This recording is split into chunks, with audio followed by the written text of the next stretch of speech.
योभन्दा अघिल्लो भिडियोमा चाहिँ हामीले बीबीएस 4th इयरको इन्भेस्टमेन्ट सब्जेक्टको च्याप्टर 2 सेक्युरिटिज मार्केट अन्तर्गत रहेर 2076 र 2075 सालसम्म सोधिएका क्वेसनहरू सल्भ गरिसकेका छौँ। आज चाहिँ हामी 2074 सालमा सोधेको क्वेसन लिएर उपस्थित भएका छौँ। क्वेसन यस प्रकार रहेको छ, suppose you open a brokerage account and purchase 200 shares of Global IME bank अथवा Global IME stock at ₹500 per share. यो पनि के भयो त, तपाईँले ब्रोकरेज अकाउन्ट खोल्नुभयो, त्यसबाट 200वटा सेयर चाहिँ के गर्नुभयो, किन्नुभयो। किनेको कुरा गर्दैछ, किनेको कुरा गरेर चाहिँ यो लङ पोजिसन हो है। किनेको कुरा गरिसक्दा हाम्रो लङ पोजिसन हो।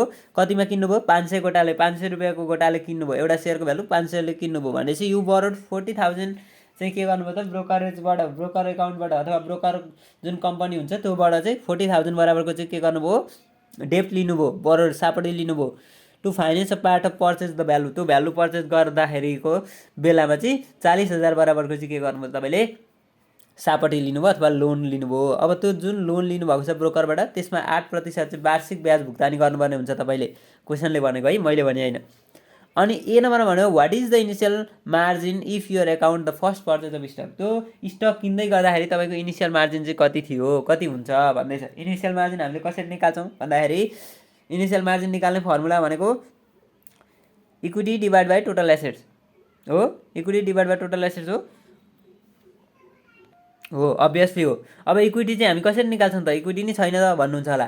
अब तपाईँले पहिला के गर्न सक्नुहुन्छ त, टोटल एसेट्स निकाल्न सक्नुहुन्छ। एन इन्टु P0 हो। एन इन्टु P0 भनेको 200 इन्टु 500 भनेको 1 लाख हो। 1 लाखमा डेप्ट घटाइदिने, इक्विटी आउँछ।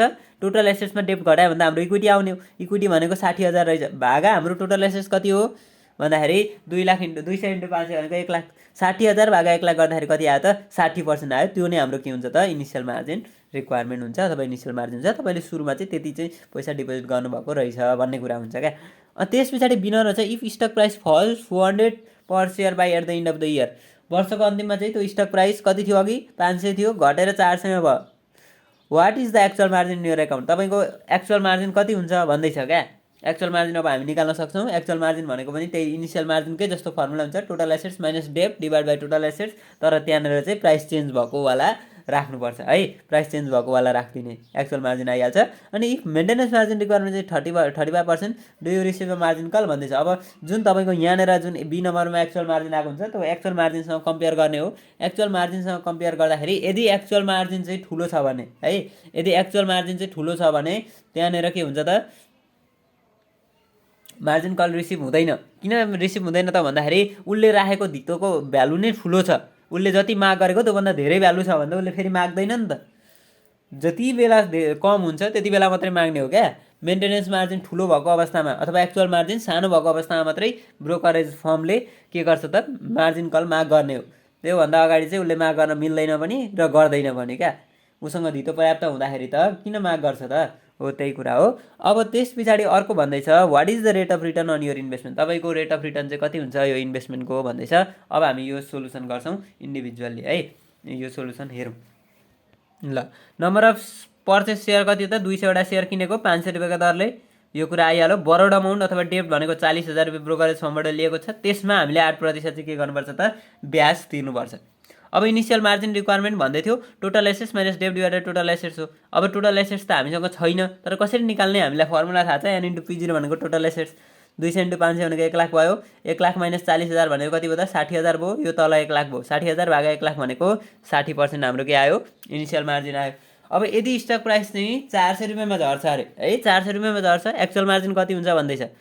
400 रुपियाँ झरेको कारणले अब यो P0 मैले लेखिदिएँ, तपाईँले P1 लेख्न सक्नुहुन्छ है। मैले भनिरहेको छु बारम्बार कि यो जुन प्राइस घटेको अथवा बढेको छ भने त्यसलाई P1 डिनोट गरिदिने। मैले यहाँ चाहिँ P0 लेखेको छु, तर यहाँ यही कन्डिसन, यो बी नम्बरको केसमा मात्रै यो P0 हो।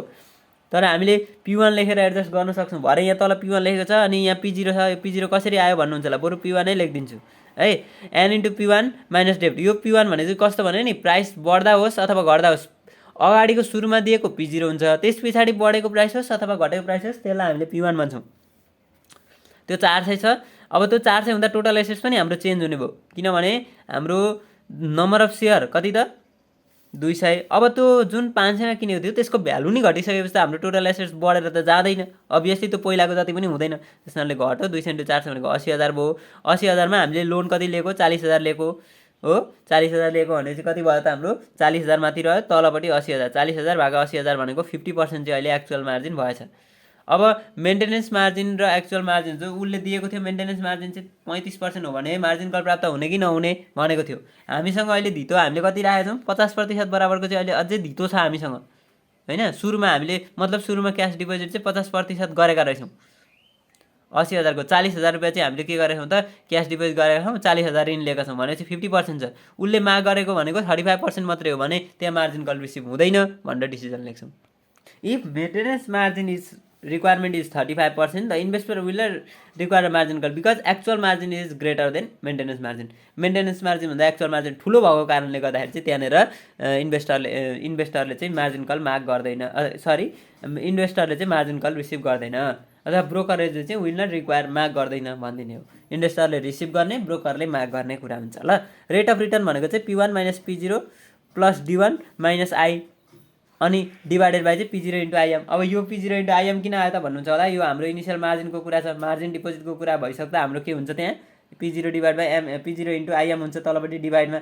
अनि इन्ट्रेस्टको कुरा चाहिँ हाम्रो किन आयो भन्दाखेरि त्यो बोरोइङ गरेको बापत चाहिँ हामीले 8% चाहिँ के गर्नुपर्छ ब्याज भुक्तानी गर्नुपर्नेछ भने त्यो पनि आउने भयो। त्यस कारणले गर्दाखेरि यो आयो ल। 400 - 500 प्लस 0 अब माइनस यो 40,000 भागा 200 किन गर्नुभयो होला भन्ने हुन्छ नि। यहाँबाट आउने भनेको हाम्रो अमाउन्टमा आउँछ टोटल अमाउन्टमा आउँछ तर हामीले त पर सेयरको निकाल्छौँ नि त। किन पर सेयरको निकाल्यौँ यहाँ 400 भनेको पर सेयर हो 500 भनेको पर सेयर हो भने चाहिँ यहाँ पर सेयरको निकाल्नको लागि जम्मा 40,000 को 40,000 ऋण लिएको 200 चाहिँ के छ त हाम्रो सेयर छ भनेपछि यहाँनिर कति भयो हाम्रो 40,000 भागा 200 40,000 भागा 200 भनेको 20 200 वटा सेयर 200 वटा सेयर रहेछ हैन। 200 वटा सेयर भएपछि इन्टु 0.08 गरिदिने 200 इन्टु 0.08 गरिदिने कति भयो त 16 भयो हो। त्यो 16 चाहिँ हाम्रो यहाँ आउने भयो क्या। त्यसरी हो 40,000 अब यो म सबै पैसामा राख्छु यहाँ पनि मल्टिप्लाई गर्छु भन्न पाउनुभयो त्यो हुँदा 40,000 राख्नु पर्यो। नत्र चाहिँ तपाईँले यो जति अमाउन्ट हो नि बरोड अमाउन्टको लाई चाहिँ हाम्रो नम्बर अफ सेयरले भाग गर्ने अनि त्यसको इन्ट्रेस्ट रेट निकाल्ने। त्यति गर्दाखेरि चाहिँ यो सबै के हुन्छ त पर सेयरमा हुन्छ अनि हामीलाई सजिलो हुन्छ। एउटा सेयर बराबर चाहिँ त्यति भन्ने हुन्छ नि त। त्यस कारणले गर्दाखेरि तपाईँले यो गरेर गर्दा पनि भयो अथवा भएन म सबै भ्यालुहरू राखेर गर्छु भन्दा पनि भयो। एन्सर कति आउँदैछ 38.67 माइनसमा आउँदैछ। किन माइनसमा आयो अब हेरौँ 400 - 500 भनेको कति हो त -100 हो -100। अब यहाँबाट कति आयो त हाम्रो अघि -16 आयो -116 को भागा 500 इन्टु 0.6 भनेको कति हो त 5 6 30 300 हो। गर्दाखेरि कति आउँछ त हाम्रो 38.66 आउँदो रहेछ माइनसमै आयो हो -38.66 आएको छ। त्यसलाई 38.67 बनाएर हामीले एन्सर लेख्यौँ। यो पनि सजिलो छ है यस्तो खालको क्वेसन फाइनल एक्जाममा आइरहेछ। यो क्वेसन सजिलो पनि छ। हाम्रो यो च्याप्टरबाट आउने क्वेसनहरू लगभग यस्तो गाह्रो छैनन् यस्तै खालका प्याटर्नका यस्तै क्वेसनहरू छन्। अब हामी अर्को क्वेसन पनि हेरिहाल्छौँ ल। यो 2074 सालमा सोधेको क्वेसन छ। क्वेसन यस प्रकार रहेछ suppose the Garima Development Bank is currently selling ₹120 per share in anticipation of possible fall in stock price you sold 100 shares of this stock।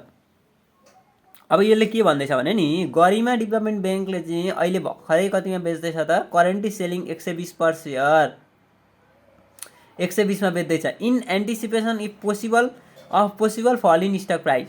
यो स्टक प्राइस चाहिँ घट्छ है भन्ने आधारमा चाहिँ तपाईँले अनुमान लाएर चाहिँ तपाईँले 100 वटा सेयर बेच्नुभयो 120 का दरले भनेको। अनि as oppose to your expectation तपाईँको एक्सपेक्टेसन को अपोज चाहिँ के भइदियो त स्टक प्राइस चाहिँ राइज भइदियो अरे। अब what is your maximum possible loss. अब तपाईँलाई लस कसरी भयो किन लस भयो भन्दैछ क्या। जस्तो यो किन लस भयो भने नि तपाईँले यो त बेचिहाल्नुभयो यो अब सर्ट सेलिङको कुरा गरेपछि सर्ट सेल 120 मा चाहिँ बेच्नुभयो। अब तपाईँको 120 मा बेचिसकिसकेपछि तपाईँले किन्ने बेलामा चाहिँ मानिलिउँ अब राइज मात्रै भने कतिले भने होइन 150 भयो होला मानिलिउँ 130 भयो होला जे होस् तपाईँको यो 120 भन्दा बढेर गयो।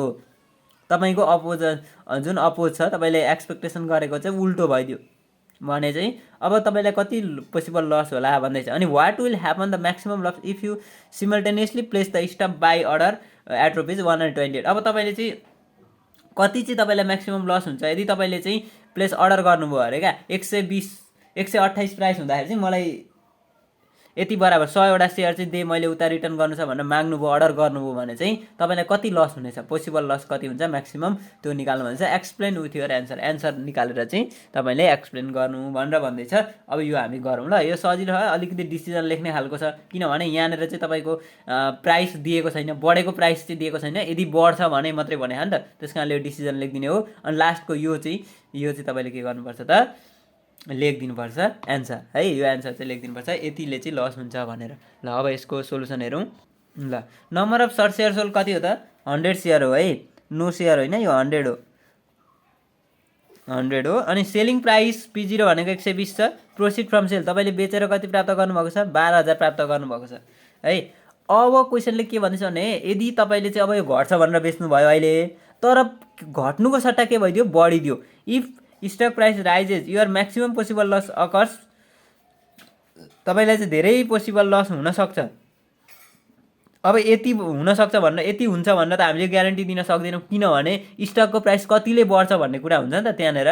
त्यस कारणले गर्दा हामीले यति बढ्छ भन्ने सक्दैनौँ। जे होस् तपाईँलाई के हुन्छ त, पोसिबल लस चाहिँ हुन्छ, because you will eventually need to buy back the 100 share to return them to the lender. जसले सापडी दिएको हो त्यसलाई चाहिँ तपाईँले दिनै पर्छ है, फिर्ता दिनै पर्छ। अहिले बढेको प्राइसमा भए पनि तपाईँले फिर्ता दिनुपर्छ, तर कतिसम्म बढेको छ, प्राइस बढे मार्केट अनुसार, मार्केटमा भएको प्राइसको इन्क्रिजले चाहिँ तपाईँको लसलाई चाहिँ डिटरमाइन गर्छ। तर पनि जे होस् तपाईँलाई लस चाहिँ हुन्छ भनिदिने हो क्या हामीले। अब पैसा दिएको थियो, यतिमा चाहिँ तपाईँले फिर्ता गर्नुपर्ने थियो भनेर दिएको थियो भने त हामीले अभियसली हामी यति बराबरले तपाईँलाई लस भयो भनेर भन्थ्यौँ, तर छैन, त्यस कारणले गर्दाखेरि त्यति लेख्दा भयो। अब higher the stock price goes, जति स्टक प्राइस बढ्दै जान्छ नि, more it will cost to buy them back and greater your loss will be. अब यति भन्दैपछि उसलाई पुरै पूर्ण भयो क्या। जस्तो तपाईँको जति स्टक प्राइस बढ्दै जान्छ त्यति तपाईँलाई कस्ट लाग्छ, त्यति पैसा तपाईँले पे गर्दै जानुपर्छ, त्यति बढी पैसा तिर्दै जानुपर्छ, र त्यति तपाईँको लस चाहिँ बढ्दै जान्छ भनिदिउँ। यति गर्दाखेरि हाम्रो एन्सर सकिहाल्यो ल। अब त्यस पछाडि चाहिँ a stock buy order is an order to buy a security as a specific price or higher. के भन्नु त, यो जुन हाम्रो स्टक बाई अर्डर भनेको चाहिँ कस्तो अर्डर रहेछ त भन्दाखेरि to buy a security as specific price, एउटा निश्चित प्राइस अथवा स्पेसिफिक प्राइसमा चाहिँ तपाईँले त्यो सेक्युरिटी चाहिँ किन्नलाई के गर्नुहुन्छ त, तत्पर हुनुहुन्छ, अथवा त्यो सेक्युरिटी चाहिँ म यतिमा किन्छु भनेर अर्डर गर्नुहुन्छ। त्यो भनेको चाहिँ तपाईँको स्टक बाई अर्डर हो है। स्पेसिफिक प्राइसमा चाहिँ अब तपाईँलाई थाहा छैन, मतलब तपाईँले यति मार्केट बढिरहेछ भन्ने अवस्था छ, म यतिमा चाहिँ ठ्याक्कै किन्छु भन्ने क्या, त्यहाँनिर रिस्क हुन पनि सक्छ, मार्केट घटिदियो भने पनि तपाईँले त्यतिमा किन्नै पर्ने हुन्छ क्या। त्यो भनेको चाहिँ स्टक बाई अर्डर हो है। स्टक बाई अर्डरमा चाहिँ त्यो अथवा त्योभन्दा हायर पनि हुनसक्छ होइन। अनि इन दिस केस, यो केसमा चाहिँ if stock price rises to ₹128, 128 हुन्छ अरे क्या स्टक प्राइस भने, stock buy order will be triggered. अब स्टक बाई त अर्डर भएपछि तपाईँले जुन अर्डर गर्नुभएको थियो त्यो त अब मेन्टेन हुनै पर्यो, अथवा त्यो अर्डर गरेको चाहिँ तपाईँले किन्नै पर्छ होइन, किनभने तपाईँले यो स्टक बाई अर्डर भनेको चाहिँ त्यस्तो अर्डर हो, मैले यति लिन्छु भनिसकेपछि त्योसँग प्रोमिस गरे जस्तै हुन्छ, त्यो चाहिँ हामीले लिनै पर्छ क्या। And you will force to buy back, अब तपाईँलाई फोर्स गर्छ अथवा तपाईँले किन्नै पर्छ होइन। 100 सेयर एट रुपिज चाहिँ कति त, 128 पर सेयर, 128 पर सेयरमा चाहिँ तपाईँले त्यो किन्नै पर्छ। अनि एज अ रिजल्ट, त्यसको रिजल्टले चाहिँ तपाईँले कति लस गर्नुहुन्छ त, वी विल फेस, अथवा यु भनौँ न, यु भनिदिउँ ल, you will face loss ₹8 per share, 8 per सेयरले चाहिँ तपाईँले लस गर्नुहुन्छ। अब टोटल लस इक्वल टु भनेर लेखिदिन सक्नुहुन्छ। टोटल लस इक्वल टु चाहिँ कति त, जम्मा 100वटा सेयर इन्टु 8 भनेको 800 चाहिँ, 800 रुपियाँ चाहिँ ₹800 चाहिँ कति भयो त तपाईँलाई लस भयो ल। 800 लस भयो भन्दाखेरि पुगिहाल्यो। अब यहाँ अलिकति हेरौँ, स्टक प्राइस फल, यदि स्टक प्राइस घट्छ भने buy back at a lower price, lower प्राइसमा हामीले के गर्न सक्छौँ, किन्न सक्छौँ, त्यसले गर्दाखेरि हाम्रो प्रफिट बढेर जान्छ हो, प्रफिट बढेर जान्छ यदि स्टक प्राइस फल भएको छ भने। अब स्टक प्राइस फल भयो होइन, स्टक प्राइस फल भयो, buy back at a higher price, higher प्राइसमा किन्यौँ हामीले, किन्न चाहिँ हायर प्राइसमा किन्यौँ, स्टक प्राइस फल भएको छ हायर प्राइसमा किन्यौँ, त्यहाँ लस, पोसिबल लस बढेर जान्छ। स्टक प्राइस राइज इन्फिनिटली, कतिले बढ्यो थाहा छैन, no limit on buy back price, buy back price हामीले कति लिमिटै छैन क्या हाम्रो होइन, कतिमा किन्ने नि थाहा छैन नि त, बढ्दै जान्छ, कुन समयमा चाहिँ हामीले फिर्ता गर्न थाहा छैन, त्यस कारणले इन्फिनिट लस, यो पनि लस बढेरै जाने हो है। यो कन्डिसन बुझ्नुभयो भने चाहिँ तपाईँहरूले यो क्वेसनको सोल्युसन यस्तो खालको डिसिजन लेख्न सक्नुहुन्छ। कस्तो हुन्छ भने नि, स्टक प्राइस फल भएको बेलामा तपाईँले सेक्युरिटी चाहिँ लोवर प्राइसमा किन्नुभयो, लोवर प्राइसमा किन्नु भने तपाईँको प्रफिट त हुन्छ। किन हुन्छ भने मानिलिउँ न, तपाईँको यहाँनिर हेरौँ है, यहाँनिर तपाईँले स्टक प्राइस फल हुन्छ भन्ने एक्सपेक्टेसन लिएर चाहिँ तपाईँले मानिलिउँ 150 बेच्नुभयो। 150 पर सेयरमा चाहिँ तपाईँले मानिलिउँ कतिवटा सेयर, लु 200वटा सेयर बेच्नुभयो अरे हो, 200वटा सेयर 150 बेच्नुभयो। अब बाइब्याक एट अ लोवर प्राइसमा तपाईँले किन्नुभयो, त्यो फिर्ता गर्ने बेलामा उसलाई त यो त लेन्ड गरेर ल्याएको हो नि त, लेन्ड सापट्टि ल्याएको हो कसैको बेच्नको लागि। भनेपछि अब यसमा लोवर प्राइसमा चाहिँ गर्नुभयो भनेको मानिलिउँ 130 किन्नुभयो र उसलाई फिर्ता गर्नुभयो भने यहाँ 20 रुपियाँ पर सेयरले नाफा भयो। 200 × 20 भनेको 40,000 रुपियाँ तपाईँलाई के भयो, 40,000 प्रफिट भयो। अब यदि तपाईँको स्टक प्राइस फल थियो, यही क्वेसन कन्डिसन भयो अरे मानिलिउँ 200 × 150 पर सेयर नै भयो। अब हायर प्राइसमा किन्नुभयो, अब यो बाइब्याक चाहिँ गर्दाखेरि जुन फिर्ता दिने बेलामा चाहिँ तपाईँको प्राइस बढेर गयो 150बाट 160 भयो ल मानिलिउँ, 10 रुपियाँले मात्रै बढेछ भने 10 रुपियाँ पर सेयर भनेको 200 × 10 20,000 रुपियाँ के भयो त तपाईँलाई लस भयो। लस पनि बढेरै गयो, यो घाटा हो होइन। अनि स्टक प्राइस राइज इन्फिनिटी, अब कतिले बढ्छ, हुन त यति सेयर थियो तपाईँले बेचेको, तर स्टक प्राइस राइज इन्फिनिटी भनेको कतिले बढ्यो नि थाहा छैन तपाईँलाई हो। त्यो हुँदाखेरि चाहिँ नो लिमिट अन बाइब्याक। अब फिर्ता गर्ने बेलामा कतिमा किन्छु कतिमा फिर्ता गर्छु भन्ने तपाईँसँग छैन, अप्सनै छैन, त्यस बेलामा चाहिँ इन्फिनाइट लस हुन्छ भनिदिने।